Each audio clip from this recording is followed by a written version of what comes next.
one of those things people always tell you, like, you can't do this by yourself. And I was like, watch me, I'm gonna try. And I was like, oh wait, no, actually I can't do this by myself. And that's actually a really good thing. And I think maybe that's not talked about enough, that it's a good thing that Mhm. maybe you can't do this alone, because everything that I learned from reaching out to other people and from networking and from being part of the academy, and like the conversations that happen on Slack on a regular basis and other people supporting each other or chiming in and giving advice, that has been so valuable. And then like the connections that you make, and you're like, all of a sudden, we become a community. Hello here. It is Holly Rustick here with Grant Writing and Funding. I'm really excited for this podcast episode with Shonet Newton, and we're going to be talking about what you're doing in your business, and you're also in the Freelance Grant Writer Academy. I and had an amazing experience. Like I was looking here, and you have secured 190K in grant funding for your clients throughout the year, and $83,145 in your business,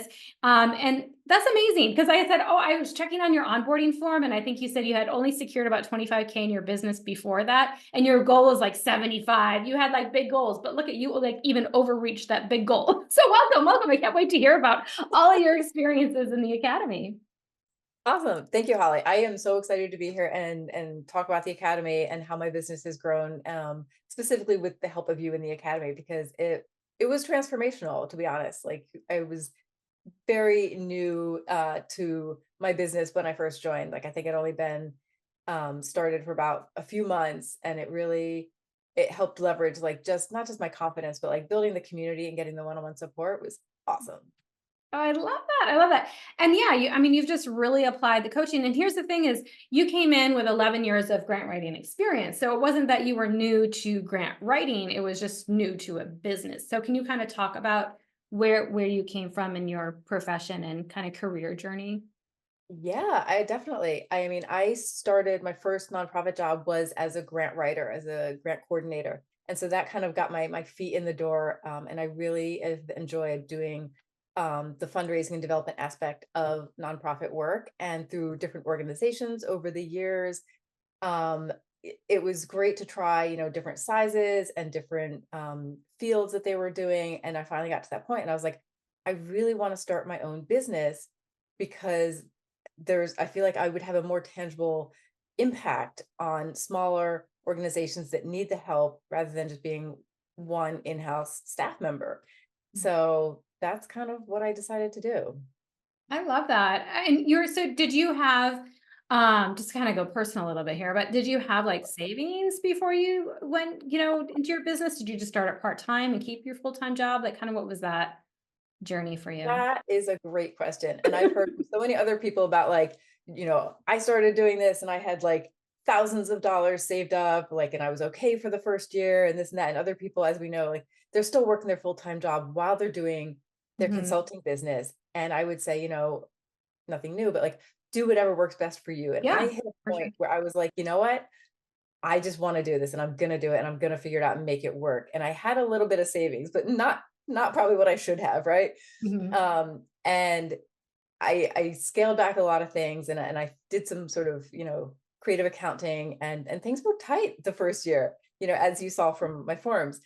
Mhm. Um, but it was fun and it was worth it, and I figured it out. Yeah. Yeah, I'm kinda like that too. I've become more of the, "Let's put more money aside," and, like, then you know what I mean? Like, have that, but in the beginning, I was literally like, "I can't stand at this job anymore, I'm gonna die. I just have to leave," like, literally, and got a Yeah. client because I sent out my I basically said, "Hey, I'm not gonna be at this position anymore," to all my points of contact there, and they were like, "Oh, you're available now, Holly, for hire?" "Yep." Like, yeah. Yeah, and I would say, it's very interesting how things work out once you do something like that, because like I left a pretty good job, and but in terms of like some people, the benefits, the salary, all of that, but I was like, that's not where my heart was, and that's why I knew I needed to do my own consulting business. And there was an organization I had been working pro bono with Mhm. for like a year and a half, because I loved them so much. And when they found out I was starting my own consulting business, she just told me, she goes, "We're putting you on the budget." Nice. Yep. Okay. Okay. I'm like, "You're now officially my first client. Thank you." I love that so much. Had you ever thought about taking your full-time job and turning them into an anchor client or a client? Um, I didn't, just because of the nature of, I think, the way that they were structured, and they were a large global organization, and they were okay without me, kind of thing. Yeah. They weren't my target client, Okay. right? They were Yeah. um well out of my scope. I was looking for small and or startup nonprofits who either couldn't afford or didn't want to have somebody in-house, but Mhm. needed the money to, do the programs that they were doing. And I was like, okay, I want to get you in a stable financial position. Like, let's work together. And Mhm. those are the organizations I'm seeking out.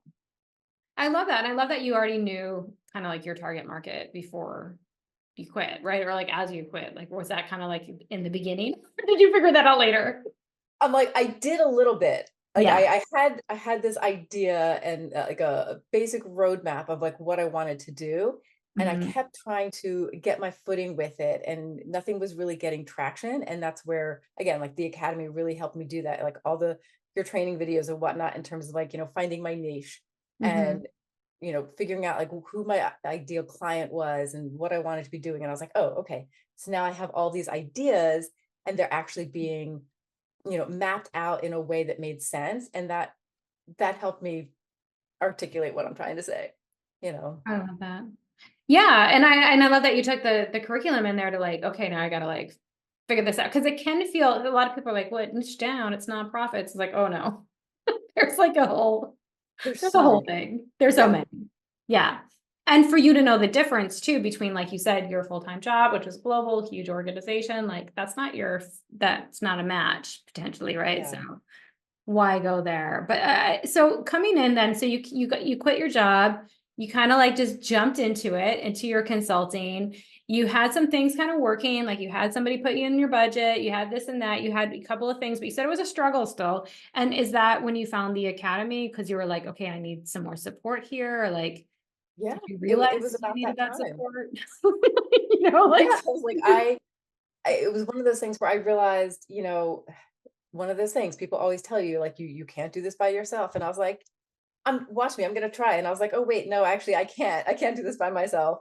Um, And that's actually a really good thing, and I think maybe that's not talked about enough, that it's a good thing that Mhm. maybe you can't do this alone, because everything that I learned from reaching out to other people, and from networking, and from being part of the academy, and like the conversations that happen on Slack on a regular basis, and other people supporting each other or chiming in and giving advice, like that has been so valuable. And then like the connections that you make, and you're like, all of a sudden, we become a community of Yeah. people helping each other. And I was like, that works so much better.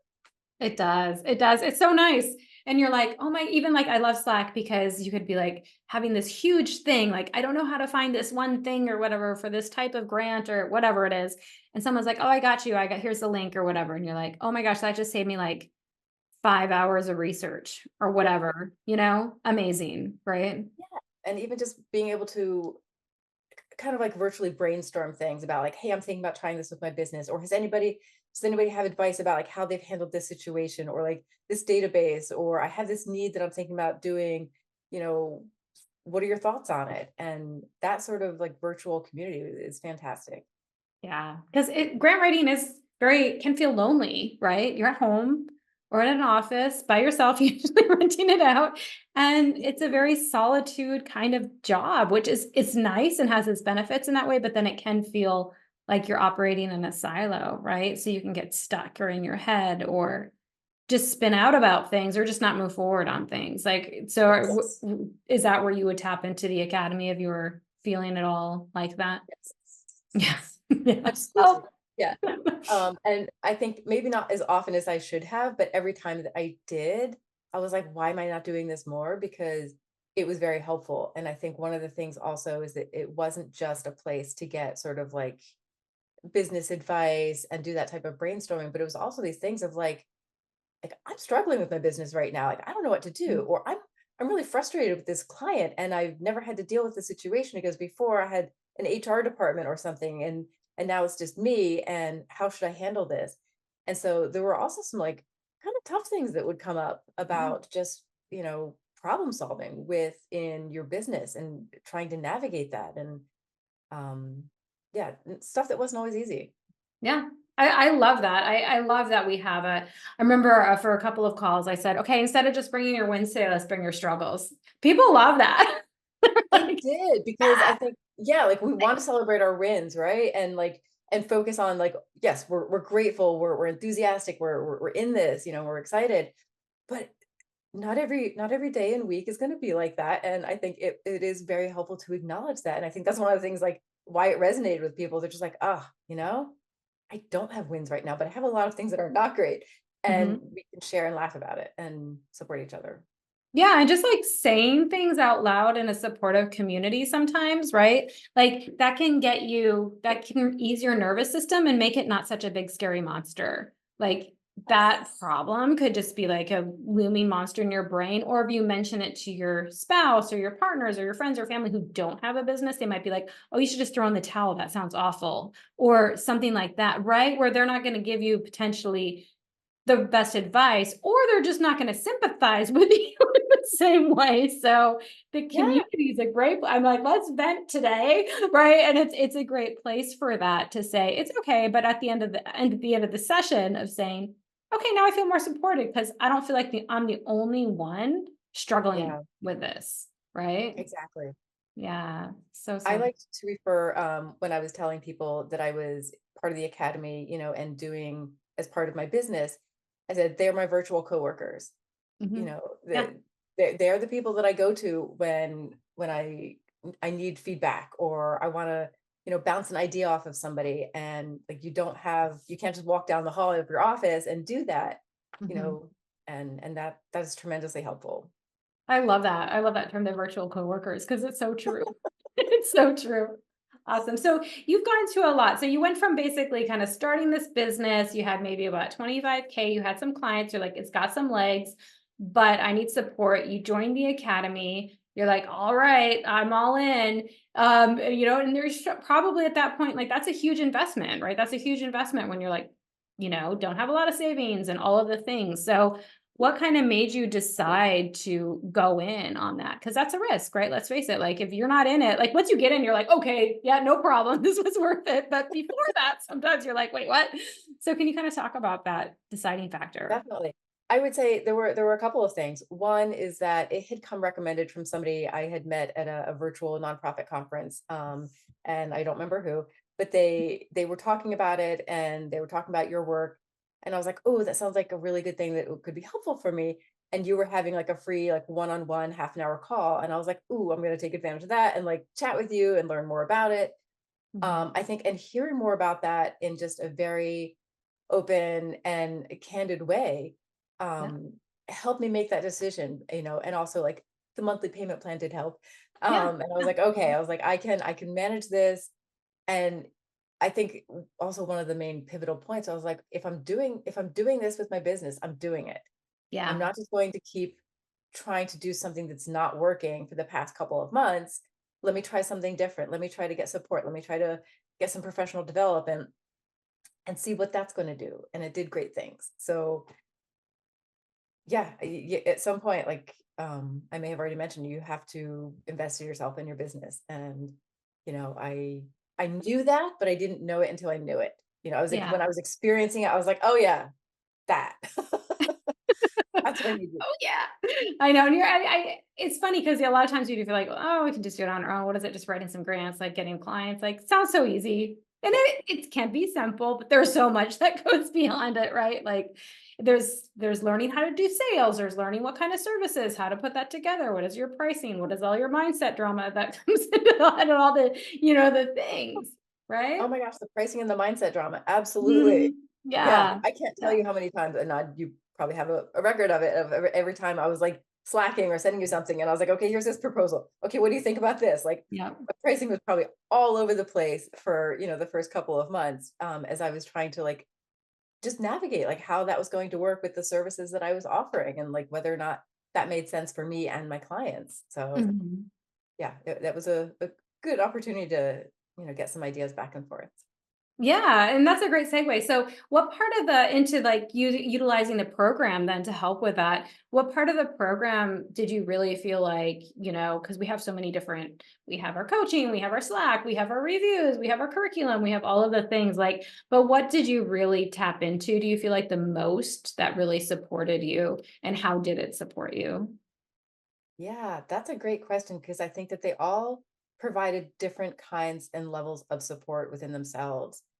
Um, but if I had to choose like the one I think that was overarching the most beneficial, it would probably be like our weekly, bi-weekly coaching calls where we Hmm. actually, there's a group of us and you, and we're talking together and we're talking through things. And I remember like it's only going to be an hour, and almost every time we're going over an hour, and I was like, oh wow, this is so nice of her. Like she's going over 15 minutes, half an hour, like, and I know that's Yeah, not and the that's why we started doing weekly calls.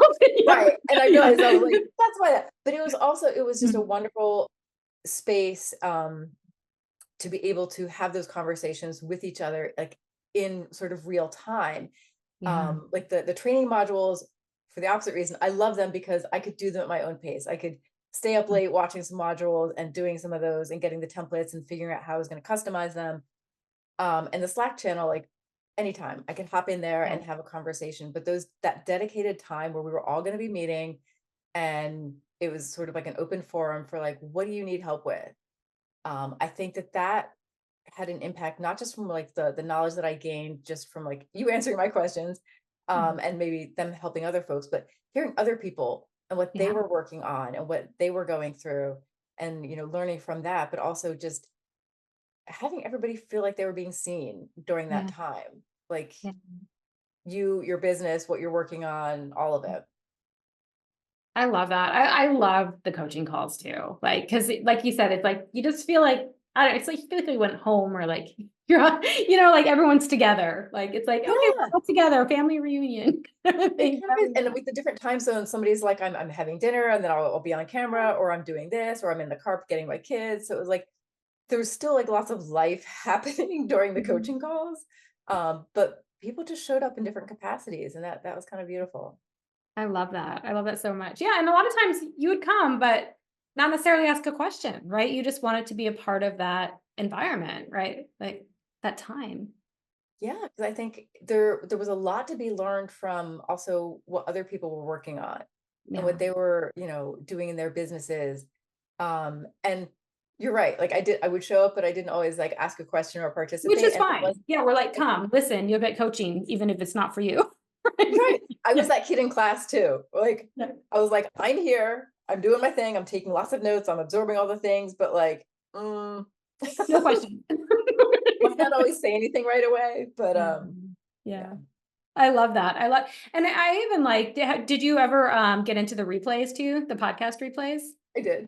You Oh did, yeah. yeah, yeah. I love that because of my time zone. I'm in coaching programs too with my coach, and like 5 a.m. is when they have the calls in my time. So sometimes I'll wake up early if I have a specific question, but I just love tuning in, even when it's not me that got the coaching, just listening to the Yep. podcast replays. And that's why I made it a part of my program, because I got so much benefit out of that from the program I'm in. And I was like, that's such a great way to keep connected to the community, and like even to, just to hear what's going on. And I get so much coaching hearing other people get coaching. So I was like, we all have similar kind of questions right in there, so our Mhm. similar struggles. So it's so good. So you were able to tap into that too. Yeah, I did. And that was it's nice to sort of like go back and revisit that because you pick up things, you pick up different things when you hear them more than once. Yeah. Um, Yeah. and it was also, some of the things were really nice because since I had started and like, as the months continued, and like there were a lot of us who would like show up for almost all the calls, um, and hearing how how different people were like progressing or changing with their business. Like, one time they're talking about like, oh, I'm thinking about doing this, or I'm working about on this one thing, or I'm in conversation about this. And then watching that come to fruition and then seeing how like they learned and grew from that and how their Mhm. business developed from that. I was like, that's really cool too. And that's not something maybe that's really talked about because like we're working on our own businesses, right? But like there's a lot of joy in watching other people being like them do their thing, and that was great. There really is. I love that you brought that up. And even like like you mentioned life. Oh, my cat's having a cameo with us right now. There's also like Dr. Laura, and she brought her baby like to the call, like we're seeing like real life, like she was pregnant and then had the baby, and now we're part of that family, experience. A So, lot so cool. happens in a year. A lot happens. A lot happens. So, and then you had mentioned too, like recently you've been busy, like clients and all of that, and some health stuff, right? So you were able to take off some time from work. Like, how has having this business changed your life compared to like your lifestyle compared to having a job just a couple of years ago? Yeah, I would say it has changed it so far in many of the ways of what I was looking for in terms of flexibility and freedom, Mm-hmm. right?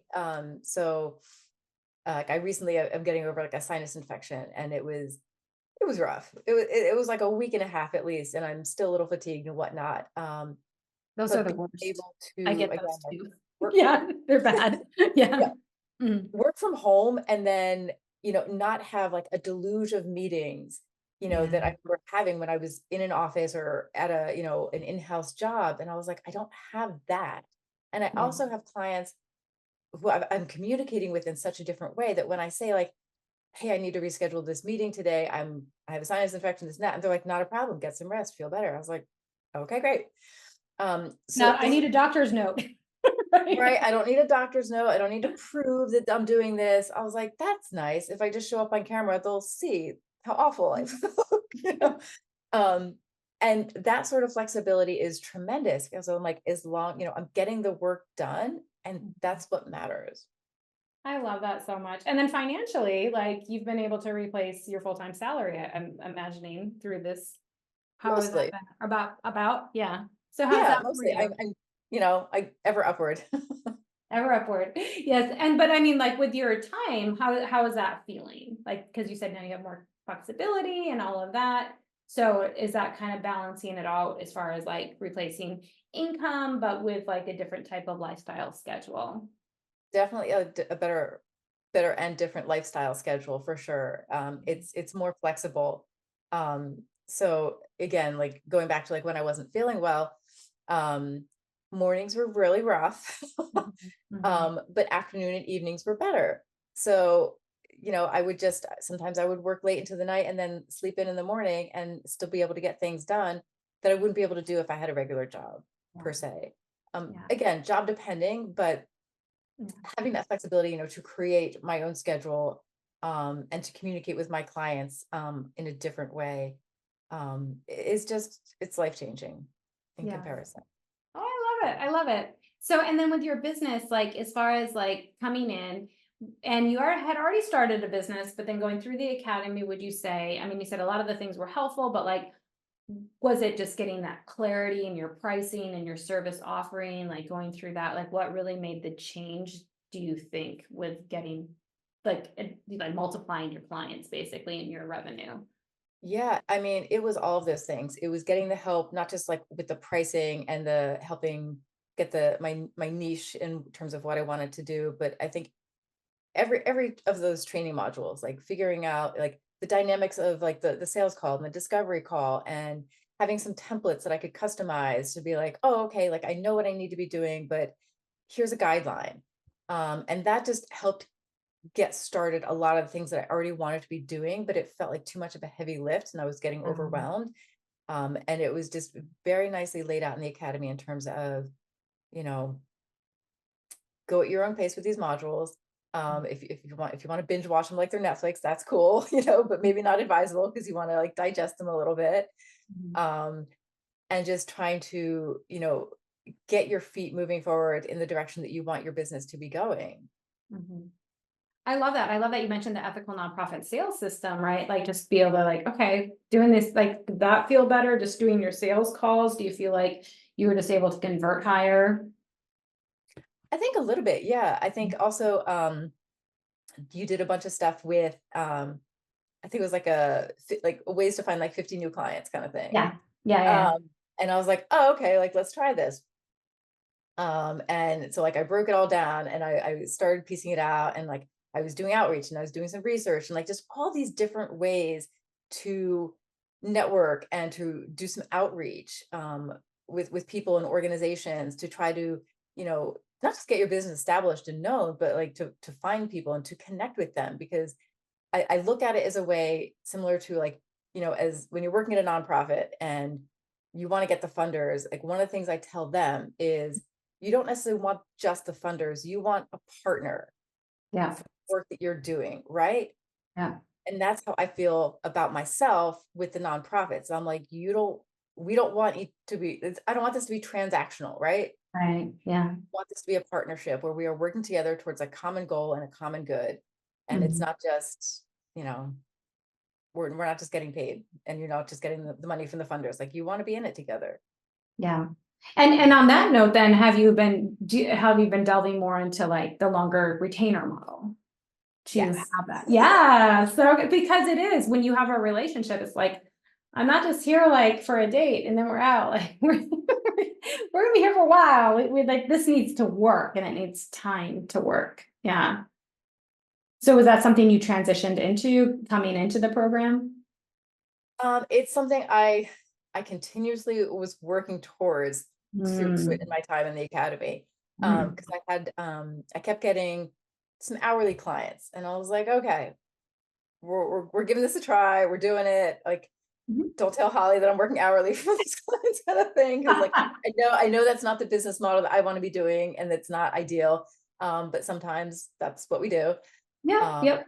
But especially in the beginning, like you just need some wins. You need to get some, like the finances in to get more experience, like all of the things. Like That's it's exactly what it helpful. was. Yeah, I was like, yeah, okay. I was like, these are my clients. They're kind of my ideal clients. This is what they can afford. I was like, let's do it. I want to work with yeah. them. They're gonna pay me great. And then like see what we can do down the road. Um, and I think it was back in actually this past August, Mhm. maybe. I got mainly my first retainer client for a 12-month period. And I was like, and that was like almost my 1 year mark of the academy. And I was like, hallelujah, like this is amazing. This is what I've been working for, and towards. So that has also been like transformational. And so now, I started the academy with I think 2 clients, and now I have 5, and one of those is a monthly retainer. So I was like, okay, that's pretty good. Um, Like I'm only like a year and a half in my business. that's So, amazing. And to feel like you have income going into 2025 into your yes. business. Like Yeah. that's amazing. It's a big relief, I'll be honest. Yeah, yeah. And that's one of the reasons we recommend the revenue too, is it's not just because it's better results for your clients, which it is, but it's cash flow for you as well. So you can kind of relieve your nervous system so you can just focus on giving them 100% high quality results instead of spinning out, right? Like, Yeah. And I think, it benefits them also in a number of ways. Like ah, one, like their accounting system is easier to account for because, for sure. like that's what we're paying every month. You don't have to worry about like the variability, but also, neither one of us is worrying about like how many hours I'm working, did I meet this? Did I do that? And I was like, I'm So, working until the deliverables are met. That's what we're yep. doing, you know, and having that over a 12-month period, I was like, especially as a fundraiser, and I know you know this, I was Mhm. like, okay, this is what it's going to take. Like we need Yeah. at least 6 months. We need those 12 months to Mhm. build those relationships with the funders, to do the outreach, to wait for them to have their board meeting to make a decision. Like this takes time. It's not going to be like a 3 month cash flow for a nonprofit. Mhm. And so I love that opportunity to just also work with an organization for that period of time and really get some substantial things done. Yeah. And it does. It makes sense on both sides. It really does, and I almost say you're doing a disservice if you go in saying, I'm just going to do like, this huge result super, super quick if you can't do the result, like it doesn't make sense. So I'm so glad that, yeah, you've gotten so many systems into your business and you've gotten these, niche down and now it's going, it's happening. So good. And so, yeah, so before we sign out today, I just want to ask you like anything else that you want to let people know who might be thinking, oh, wait, I did have one more question for you specifically. Let me know. And it's fine if it's a no. I actually think this is really juicy. Did you even touch any of the grant writing stuff in the academy? I did. Oh, you did? Okay, because I'm like, you got 11 years of experience. Like, was that helpful for you? Yeah, this is interesting. When people have a lot It of was. grant writing experience. Yeah.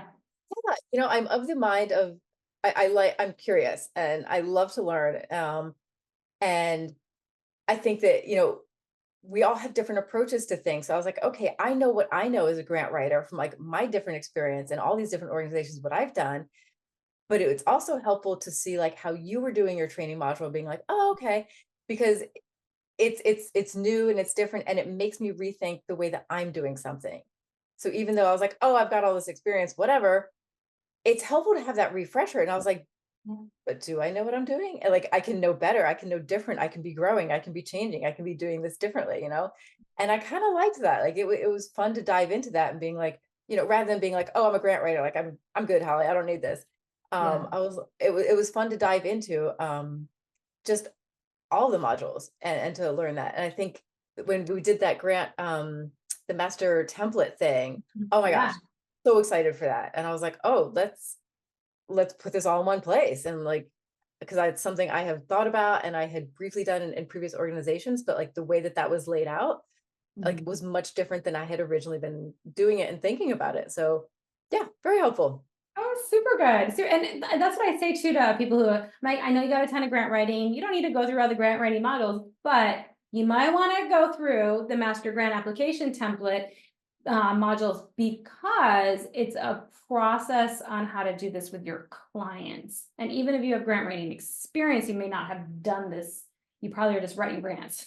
You know what I mean? Like, but Yes. you maybe never onboarded a client to start with and did all this. So that was helpful in that way too for your business. Yeah, Mhm. absolutely. And to your what you had just mentioned, like my previous experience as a grant writer was within different organizations. So like there was a little bit of a safety net. There was collaboration in a much different way rather than me doing the grant writing. Yeah. So it helped to have that. Oh, I love that. I love that you're too like, no, I was looking at it. I was looking at it. But that's good. Yeah. And like I said, like a lot of people, they might not like, but like I did say, check it out. Just check it out and see what you think because it could be just like tips. And I know even some people are like, I have so many years of experience with grant writing, but I still like to submit my grants for reviews here and there just because, it's always good to have eyes on it.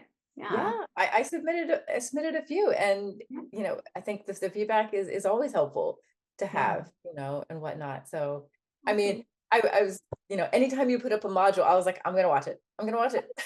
I love it. I love it so much. Awesome. All right, well, Shonet, so anything else that you want to say about your business? Like definitely people want to go check you out. And you have a website. Yes. I do have a website. It's my first name and last name consulting at .com. So it's shonetnewtonconsulting.com.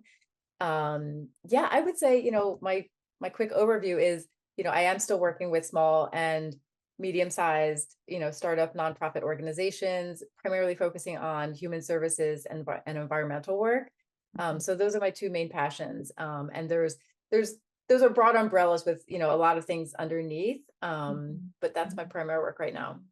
Oh, I love it. And we'll have all of the links to your website, LinkedIn, all of the things in the show notes. So anything else you want to say to someone who might be considering joining the Academy at this point in time that might be similar, have some experience like you do, started a business recently? Yeah, I one of the things I will say, because this is stuck with me, and I'm going to paraphrase. It's something that you said, Holly, but it is stuck with me. And it was something about how, there's enough work out there for all of us. We don't have to compete with each other. We're here to support each other. And I Mhm. remember you said that fairly early on when I started the academy, and it left an impact because there were a lot of us in the academy, and there were a lot more when I was winding down. Um, and I think that's a concern that I still hear people saying that like is there going to be enough work out there? Like, should we share resources and information with each other? Because they're our competition.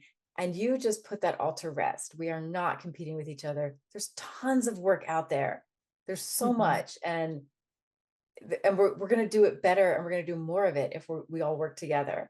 And that to me was like just huge. So that's what I would say to other folks. I love that. And that's such a good point because then I even think of like of your business and you're like, I have five clients. You're making $83,000, right? With five clients. Like, do you really need 100 clients? You no, no, know, especially for people in the academy, they're not building agencies right now, right? You might just need a handful of clients, right? Yeah. And that could be just from your like zip code.